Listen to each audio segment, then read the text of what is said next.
saludo muy especial a la comunidad de Agenda Azul, cada vez más suscriptores en este canal de reflexión académica y divulgación cultural.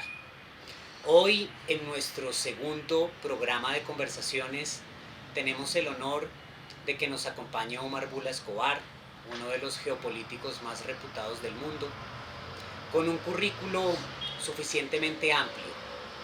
Bienvenido, Omar. Muchísimas gracias, Camilo, gracias por la invitación y esperamos que este canal pues tome el vuelo que requiere, porque yo estoy seguro que habrá un contenido muy útil para todos a medida que entrevistas, no solo a mí, a los que vienen por delante. Muchas gracias. En este segundo programa vamos a conversar sobre el nuevo poder global. Algunos lo llaman globalismo, algunos otros le dicen nuevo orden mundial. Y lo cierto con este discurso, que es una realidad, es que suelen dibujarlo como un mito, como un tema paranoide, como un asunto extravagante, como si no tuviera asiento en la realidad, como si se tratara de planes conspiranoicos. Pero lo cierto es que sí, hay un nuevo poder global, los hechos son claros, los acontecimientos son sucesivos y cualquier investigador riguroso podría deducir lo básico, lo elemental, y es que sí existe un nuevo poder global. Omar ha estudiado este fenómeno por años, de manera, Omar, que cuéntanos un poquito. Gracias Camilo por la oportunidad de nuevo.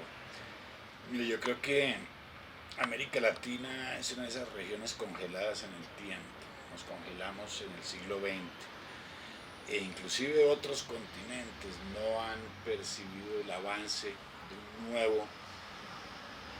de una nueva óptica de gobernanza global. ¿Cierto? Esto viene desde hace mucho tiempo. Cuando tú hablas de globalismo, cuando yo hago mis presentaciones sobre el globalismo, tratando de desmitificarlo, presento las portadas de The Economist, de la BBC, del New York Times, de varias universidades. El globalismo lo están estudiando desde hace más de 20-25 años y las intenciones son inclusive anteriores a eso. Otra cosa es que aquí en Colombia y en gran parte de América Latina ni siquiera sabemos que existe. No es una disculpa para ningún líder, para ningún académico, para ninguna persona mínimamente informada decir que desconoce el globalismo porque simplemente es una especie de cosa etérea, no. Desde Barack Obama, Bill Clinton, Angela Merkel, Emmanuel Macron, Justin Trudeau, todos hablan de globalismo con esa etiqueta y la etiqueta no es gratuita.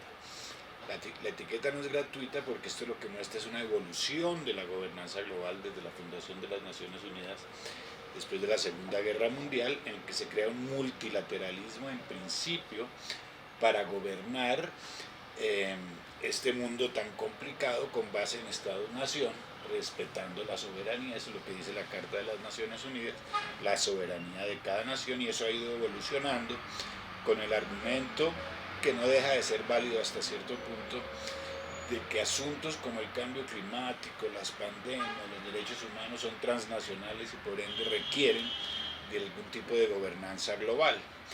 Ahora, el problema es que esta gobernanza global la están proponiendo a costa de las soberanías nacionales, ¿cierto?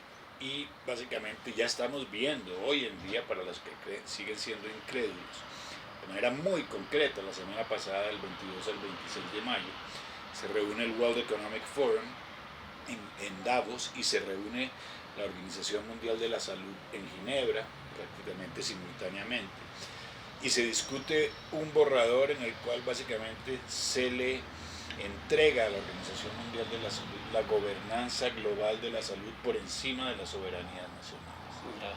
Esto es lo más grave que puede pasar, porque la salud es la vida, ¿no es cierto? Por la salud pasa todo, ¿no es cierto? La salud es todo lo humano. Mañana un organismo supranacional puede decidir básicamente que nos volvemos a encerrar, que si usamos o no usamos máscaras, además con un componente de supuestamente evitar la desinformación alrededor de todo lo que es pandémico. Lo que trataron de evitar fue a través de la censura. Como tú sabes, hubo muchísimos científicos que no estaban de acuerdo con la metodología, pero hubo un fenómeno informativo muy incómodo de por medio. El hecho es que esto lo estamos viendo, esta supranacionalidad y esta pérdida de soberanía. Lo vemos con la propuesta del proyecto Escazú, ¿no es cierto? El proyecto Escazú es un proyecto también transnacional de los países amazónicos, donde básicamente se enajena la soberanía nacional, se entregan inclusive poderes ejecutivos, ¿sí?, a organismos supranacionales, y esa es la tendencia en la cual vamos. De eso no hay duda, eso es totalmente, es simplemente estar un poco alerta de lo que está pasando. Es un hecho verificado y verificable. Pero ampliamente verificable. Ahora, esto también incluye las fronteras abiertas, ¿no es cierto?, que también es un factor de soberanía nacional, la decisión de quién entra y quién no entra en un país. Ahora las toman otros, ¿no es cierto? Abrimos nuestras fronteras, la migración se vuelve un problema. Colombia ha sido uno de los escenarios recientes de estos flujos migratorios que no han ayudado ni al migrante ni al país que los acoge realmente. Pero hay toda una serie de ideas que vienen, y ahí pasamos a otro punto muy importante. Es de ese plano del globalismo que prima sobre el Estado-Nación, ¿no es cierto? Hay un proyecto concreto, ¿sí? La sustancia de esa nueva agenda implica, por un lado, destruir lo construido. Claro. Entonces tú tienes una frase que escuchas de todos estos líderes que mencioné y otros, que se llama Build Back Better, ¿no es cierto? Construir mejor de nuevo. Ese Build Back Better implica tiene una cantidad de aristas, inclusive la necesidad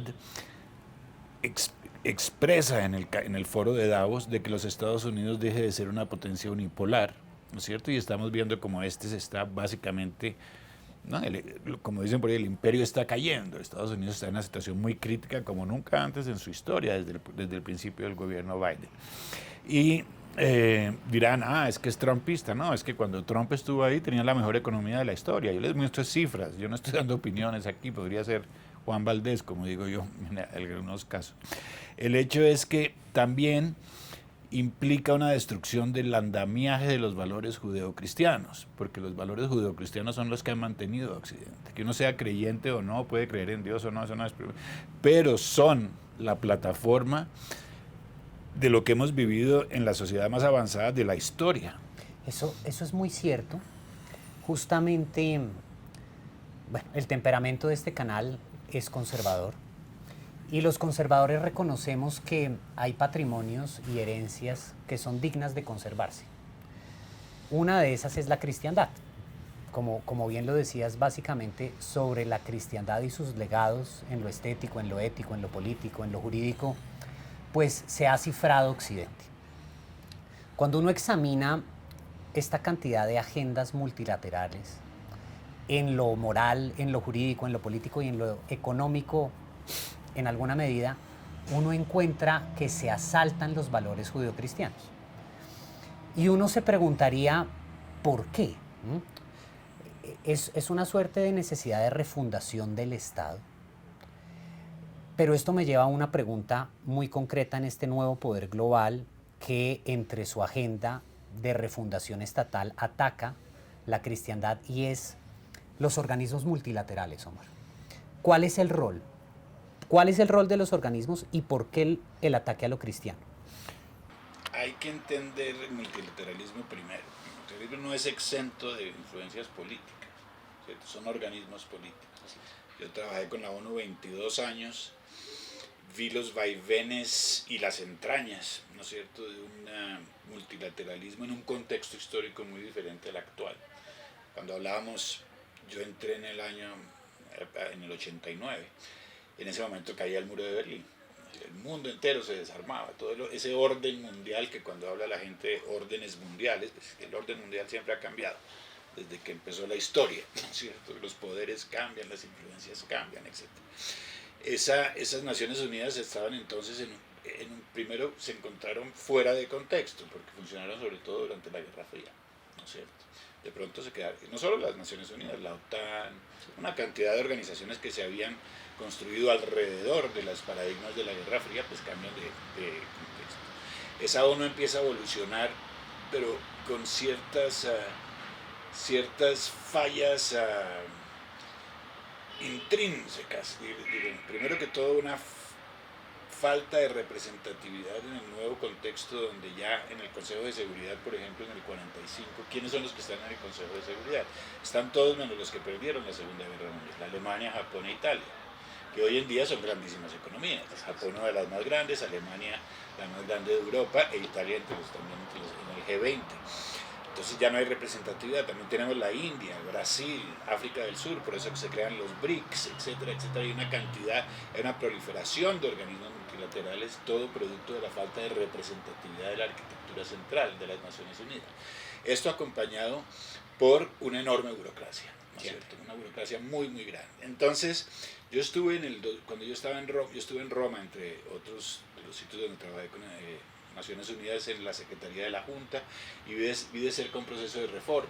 Los procesos de reforma paquidérmicos es un piropo, ¿no es cierto? Para que una frase, un término le diera la vuelta a todas las agencias de Naciones Unidas, tenía que pasar por Nueva York, Viena, París, Nairobi, etcétera, hasta que todo el mundo se pone de acuerdo. Una resolución muy sencilla puede tomar 2 o 3 años. Entonces, la burocracia no se ha logrado y siempre se habla de modernización, se han hecho esfuerzos, yo no quiero decir que no. Sin embargo, dentro de esa debilidad, y esa es mi interpretación, penetraron aquellos que podían aprovecharse de ese sistema con otros fines, y en este caso hablamos del sector privado. He mencionado en muchos programas, y yo mismo veo cómo va evolucionando la cosa a medida que descubro más, el hecho de que el mundo ya, los gobiernos siguen siendo importantes y el Estado-Nación sigue siendo importante, pero claramente hay nuevos actores y mucho más poderosos que los gobiernos, con mucho más influencia, con mucho más capilaridad que los gobiernos. Que inciden en los organismos multilaterales. Ahí llego, precisamente. ¿Y cómo hacen estos organismos, estas corporaciones multinacionales para penetrar el mundo, el ámbito de lo multilateral? A través de las ONGs. Entonces, las ONGs, y uno puede ver gráficas del papel creciente en importancia de las ONGs durante las últimas décadas, pero estas ONGs que son pintadas en principio con una especie de brocha de neutralidad, anticorporaciones misionales, pro sociedad civil, pro comunidad, estas ONGs en realidad le pertenecen a las corporaciones multinacionales. Son ellos, son el vehículo que utilizaron para poder penetrar las entrañas del multilateralismo. Y hoy en día vemos un multilateralismo prácticamente al servicio del sector privado multinacional. Yo te pongo una proporción, una investigación que hago, creo que ya la mencioné en otra entrevista con Fernando Londoño. Le decía a él, mire, primera economía del mundo, Estados Unidos, 21 trillones, grosso modo. Segunda, 18 trillones estamos hablando, la China. Tercera, la Unión Europea, 15 trillones. Cuarta, una compañía. Quinta, otra compañía. Tercera, la compañía, el fondo de inversiones BlackRock, maneja 10 trillones de dólares. Pongámoslo en perspectiva para aquellos que no manejan esas cifras. Colombia tiene un Producto Interno Bruto de 270.000 millones de dólares, ¿no es cierto? Eso es un porcentaje casi exiguo, ¿no? Comparado a los de este. Y ahora, ¿cuál es la influencia? Porque no se trata solo de tener el dinero, tener los fondos. Ellos manejan prácticamente entre 3 o 4 fondos de inversión el 30-40% de la economía mundial, el 77% del comercio mundial. Además, son los primeros accionistas de todas las compañías, y aquí se lo digo ante los que nos estén oyendo abiertamente, busquen ustedes mismos, de todo lo que tenemos alrededor. Yo te toco la mesa, la cosa, lo que consumo, el café que me tomé, porque son los primeros accionistas de Pepsi, de Coca-Cola, de Procter & Gamble, de Unilever, de Google, de Microsoft, de Apple. Esto está concentrado, esto nunca se ha visto en la historia de la humanidad, y hasta que los gobiernos y empiezan a poner además sus alfiles. Esto está pasando de manera franca, explícita. Es que ni siquiera se necesita hacer un análisis muy profundo. El propio director del Foro Económico Mundial dice: ya hemos colocado nuestros alfiles, lo dijo explícitamente. Ya manejamos todo lo que es el sector privado, el sector público. Estamos enfrente de un nuevo de una nueva repartición de poder. Estamos ante una nueva arquitectura de gobernanza global que la gente tiene que entender tarde o temprano. Estos mismos dueños de las finanzas mundiales son los que manejan los medios de comunicación, son también los primeros accionistas de todas las compañías de las vacunas, de Pfizer, de Moderna, de AstraZeneca, de todo lo que vemos cuando se habla de Unilever y Procter & Gamble, del champú que nos echamos, qué pena hacer un poquito, ¿no?, por llevarlo a lo más sencillo, pero eso es así.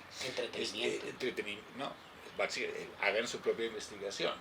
Entonces uno dice, no, las grandes compañías son el Microsoft, el Google, el Apple. No, los primeros accionistas de esas compañías son estos fondos de inversión.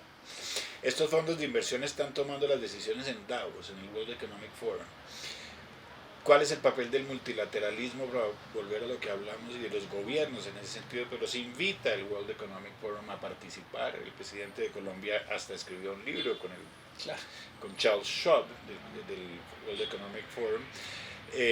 Los invitan, algunos son partícipes de esa nueva agenda que unos llaman Agenda 2030, que a propósito, hago un paréntesis ahí, no se puede decir en público que uno no conoce la Agenda 2030.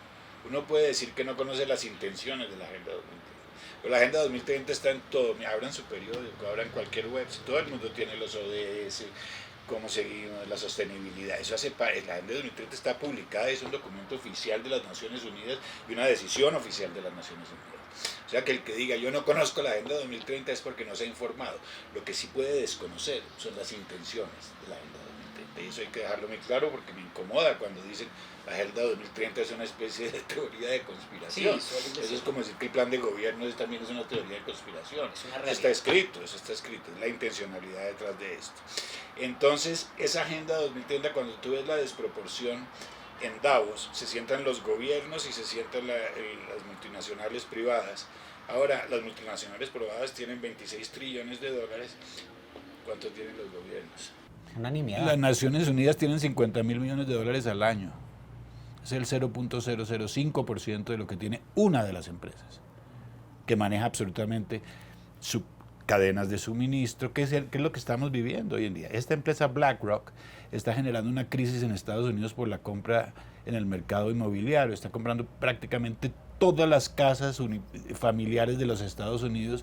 Puede hacer que baje o suba el precio, ¿no es cierto?, desde el mercado inmobiliario. Puede manejar la burbuja, es lo mismo. Ahora, un factor adicional ahí, que asusta más, que se le añade, y es que en el caso, por ejemplo, de la Organización Mundial de la Salud, ¿quién es el que está detrás? La China. El señor Tedros Adhanom. Yo viví en Etiopía unos 2 años, conozco un país maravilloso a propósito. Conozco el país bien y el background de ese país. Fue un país que sufrió mucho durante la Guerra Fría, ¿no es cierto? Porque fue el comunismo el que penetró Mozambique, Angola, varios países de África del Sur y de África del Este.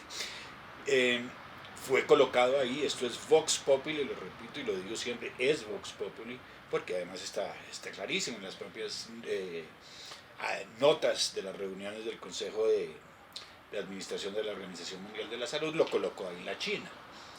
Entonces tenemos una persona al servicio de la China en una organización como la Organización Mundial de la Salud, financiada en primer lugar por la Fundación Bill and Melinda Gates y en segundo lugar por los Estados Unidos, porque lo que tú ves en una gráfica de la financiación de la OMS y dice la segunda es la Fundación Bill and Melinda Gates, pero ahora van a escuchar, y espero que recuerden esto, lo que se llama la Alianza Gavi, que es el Vaccine Alliance, ¿no es cierto?, donde también hay fondos de Bill Gates. En total, el sector privado, corporativo, llámelo Bill Gates, llámelo Microsoft, es la que básicamente domina la Organización Mundial de la Salud, cuyo director fue colocado ahí por la China. Juntas esas dos cosas, esto es muy preocupante, Hay una dirección natural hacia la digitalización de nuestras vidas por los avances tecnológicos. Un hijo me decía, bueno, pero es que la identidad digital, el dinero digital, eso iba a pasar tarde o temprano. Y yo creo que sí, va a pasar, esa es la evolución propia el problema es cómo se utiliza y para qué, ¿no es cierto? No es si va a pasar o no va a pasar, eso va a pasar definitivamente, porque la digitalización en muchos sentidos ha facilitado la vida, ¿no es cierto? Las comunicaciones. Ahora, como cualquier espada, ¿no es cierto?, tiene 2 filos, y en este caso el precedente muy incómodo es el de la China, que tiene el servicio el sistema de crédito social, en cual cada uno de los ciudadanos chinos hoy en día tiene un puntaje con el cual vive su día a día. Si tú y yo estuviéramos en este programa en la China, nos quitaban todos los puntos. Seguro, no nos daban ni pasaporte ni entrada a los servicios de transporte público. Entonces, los chinos están siendo monitoreados digitalmente. La posibilidad de monitorear a las personas digitalmente está ahí, sí, y sobra. Además, los medios están ahí, en Davos, a través de todas estas compañías, ¿no es cierto? La intención, ¿qué más queremos? Ahora...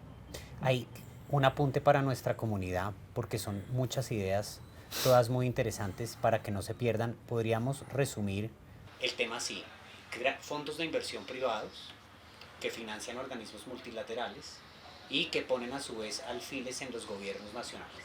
Muy buen resumen. Y que todo este control es, al final, como lo dice un autor recién, Byung-Chul Han, es un régimen de la información que también está controlado por ellos.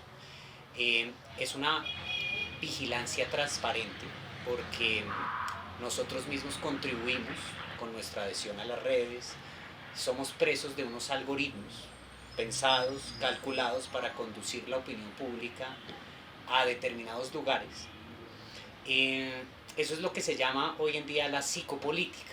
Ya no es el control del cuerpo, ya no es la biopolítica de la que habló Foucault, sino que ahora estamos entrando en la psicopolítica, que es el control de la psique por los medios de información, de entretenimiento y por todas estas cosas que nos rodean, que, como bien has dicho, lo que nos ponemos, lo que consumimos. Entonces, recapitulando, poderes privados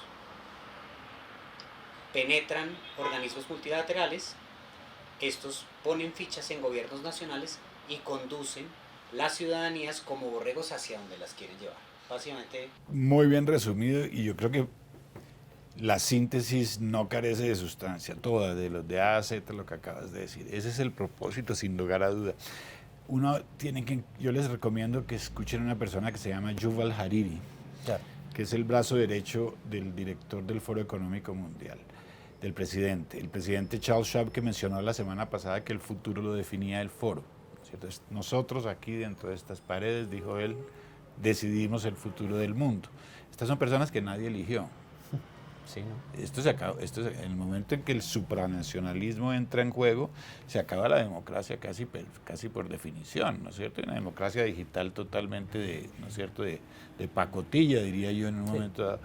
Pero Yuval Hariri habla de cosas todavía más preocupantes, y yo creo que las personas con una mínima base moral, sean cristianos, católicos, musulmanes, cualquier tipo de referencia moral que tengan, y como sea que vean a su Dios, cada quien, pretenden de manera muy, muy explícita, y él lo explica, el brazo derecho de Charles Schwab, acabar con la idea de Dios. Claro. ¿No es cierto? Y habla de hackear.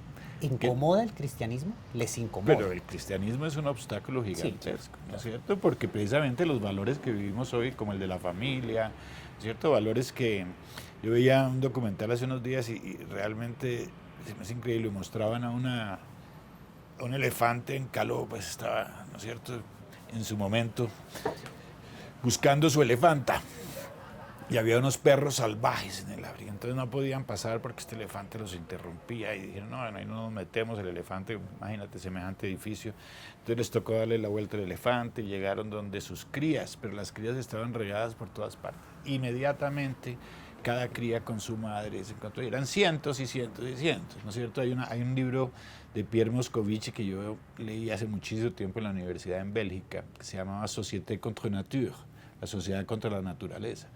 Ese libro deberían reescribirlo, porque ahora la sociedad sí se está oponiendo, pero frontalmente a la naturaleza. Y llega la hipocresía de aquellos que defienden la naturaleza, el medio ambiente, etcétera, pero defienden el aborto al mismo tiempo, ¿no es cierto? Defienden toda una serie de contradicciones básicas, ¿no es cierto?, de lo que es lo natural, ¿no es cierto?, que básicamente acomodan el discurso. Y esta gente es muy hábil para acomodar. Grandes retóricas. Hay una persona que me gustaría que vieras, que se llama Zeynep Tufekci, ella es turca. Zeynep Tufekci hace unos estudios de la incidencia de la inteligencia artificial, el internet y todo sobre la sociedad. Y habla de los algoritmos, y estoy hablando de hace 4 o 5 años. La penetración que tienen los algoritmos evidentemente y además subconscientemente, ¿no? Explícitamente y subconscientemente sobre nuestro demeanor, sobre la manera como nos comportamos el día a día, es una cosa impresionante. Sí. Si tú escribes en Facebook, por ejemplo, yo digo, Camilo no me cae así muy bien, pero digo, no, esto voy a quedar mal con Camilo, entonces lo borro. Eso también lo grabé el algoritmo, lo que borré. Todo queda en el Big Data. A través de esos hacen estudios comportamentales impresionantes. Pone el ejemplo de la necesidad de vender billetes para Las Vegas. Entonces, en el pasado uno decía, bueno, un mercadólogo decía entre tal y tal edad, con tal y tal ingreso, con tal perfil social, etc. Ahora no, se dieron cuenta que las personas que sufren de bipolaridad y que tienen la posibilidad de entrar en fases maníacas, tienen más tendencia a comprar billetes para Las Vegas. ¿Y cómo saben si uno tiene ese tipo de especificidades, ¿no es cierto?, desde el punto de vista psicológico, a través de los algoritmos y a través del Big Data? Nos están analizando permanentemente. Por eso a mí no me sorprende que la juventud esté totalmente... A mí me decían, pero ¿cómo haces el mundo si despierta? Tal vez las masas pueden realmente crear una especie de talanquera para todo lo que está pasando. Nunca han controlado las masas como lo controlan hoy. Siempre han sido controladas, pero hoy tienen además los mecanismos y la tecnología para hacerlo. Además hay servidumbre voluntaria. Antes había coacción. Ahora las masas están, sin saberlo del todo, fascinadas con aquello que las controla. Totalmente, sí. Y eso es asustador, como te decía yo. Definitivamente que nos estamos entrando a la boca del lobo, casi directamente. O sea que la cosa es muy compleja. Yo creo que empieza por entender esas partes estructurales, ¿no es cierto? Sobre todo desde el punto de vista de la información. Tú mencionabas me recomendabas ahora este libro de William Chulhan. Estamos en la era de la información y si no se trasciende, más allá del mensaje que recibimos, que ya ha sido cocinado, ya ha sido...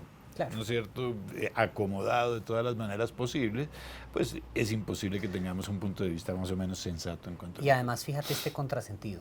En la era de la información, lo que en realidad sucede es que la mayoría de personas están desinformadas. Estamos en una sociedad de la información que no en una sociedad del conocimiento.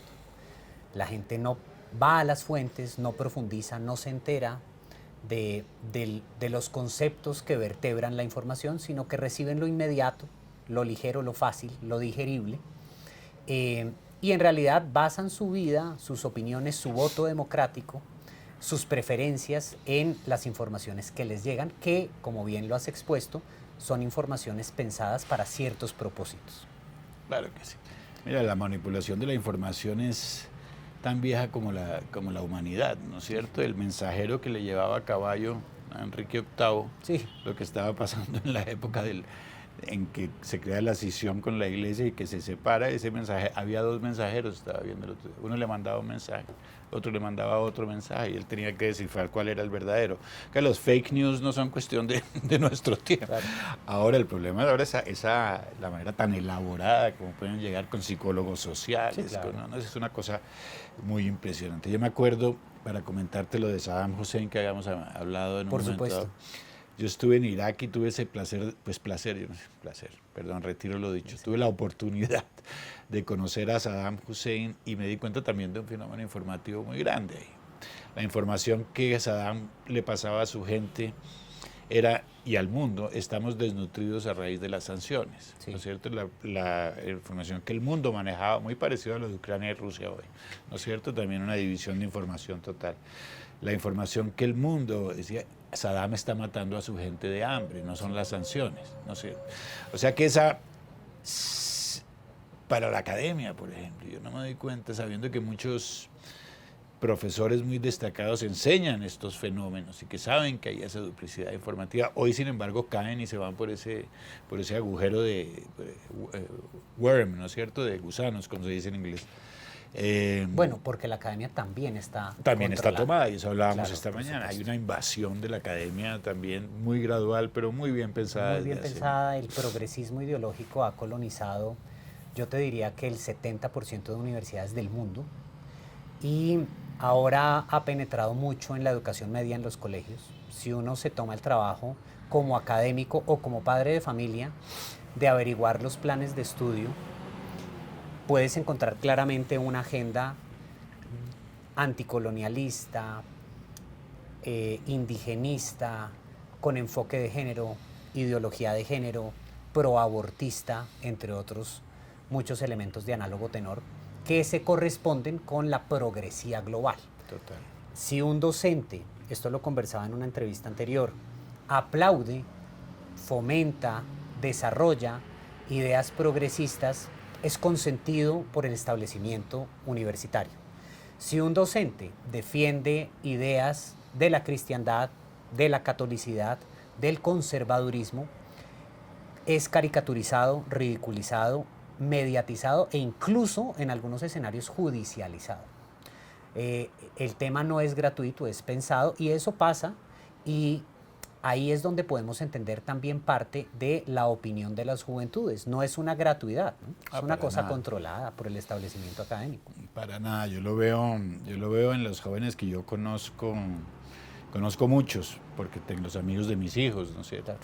Y a través de ellos, y me siento mucho con ellos, me encanta hablar con ellos, porque en pocas palabras ilustran más o menos el marco dentro del cual piensan, ¿no es cierto? El marco de raciocinio. Y sin duda alguna, en algunos casos uno ve que ese marco está totalmente forjado por los medios de comunicación, claro, la academia y la manera como se ha penetrado. Hay muy pocos que están por fuera del marco, y eso es lo que hay que recuperar. Hay que recuperar. Esos son agentes clave para poder penetrar ese marasmo informático en el que tienen a los jóvenes, a la mayoría de los jóvenes de hoy en día. En el caso de Colombia es muy, muy claro. Estados Unidos también. Estados Unidos también. Europa también. Hay ciertos países que se están salvando de esto, gracias a Dios. No hablando ya tanto del público, de sus líderes, pero en Bolsonaro lo tenemos ahí, tenemos a un Bukele en El Salvador. Yo no estoy necesariamente, yo no tengo ídolos, ¿no es cierto? Pero están defendiendo unas agendas que están precisamente defendiendo, reitero, perdón, esos valores judeocristianos que son sobre lo cual yo le decía a mi madre ayer. Mi madre tiene 90 años, y le digo, ¿usted sabe lo de buenas que hemos sido nosotros de vivir gracias a Dios, con ciertos medios en esta vida, ¿no es cierto? Pero además de una época en que había libertades, había democracias incipientes, efectivamente, la corrupción siempre ha estado ahí, pero se nos está acabando un paréntesis de no más de 30 años, desde los años 70, 80, 30, 40 años, se nos está acabando ese paréntesis de manera, de hecho. Así es. Es de hecho que se está acabando. Lo vimos cuando censuran al presidente de los Estados Unidos, ¿no es cierto? Llámese Trump o llámese como se llame, censuraron una institución, no censuraron a un individuo, ¿no es cierto? Y la gente, como tú dices, la gente compró eso. Dice, ¡ay, qué bueno! Censuraron al señor Trump. Censuraron fue al presidente de Estados Unidos, no al señor Trump, ¿no es cierto? Y vuelvo a entrar hasta la propia academia, clase política. Muy bien, porque la prensa ya lo había puesto a tal nivel, ¿no es cierto?, que al caído caele, como dicen los paisas en Colombia, ¿no es cierto? Entonces, es un tema muy, muy complejo. Estamos en medio de esto. Ahora vienen nuestras elecciones. Vamos a ver, creo que tendremos oportunidad de hablar en otro momento de América Latina y de Colombia de manera más específica. Por tiempo terminamos esta primera parte del programa del Nuevo Poder Global, y en la segunda parte podremos conversar para informar a toda nuestra comunidad sobre cuáles son esos fondos privados con nombre propio que inciden, digamos, en el orden global, y qué intereses concretos se pueden identificar y hacer un seguimiento para que nuestra comunidad pueda investigarlo y profundizarlo, y finalmente poder mostrarles el rol de América Latina y de Occidente. Muchas gracias, querido Omar, en Camilo, este primer programa. Qué buen tenerte aquí. Muchas gracias a ti otra vez. Felicitaciones por tu programa. Espero que tenga el porvenir que se merece. Y estaremos listos para la segunda. Claro que sí. Comunidad, muchas gracias. Los pitos que ustedes escuchan es porque estamos en el centro de la metrópoli de Bogotá. Entonces, bueno, esto también da una vida y una realidad al programa. Muchas gracias.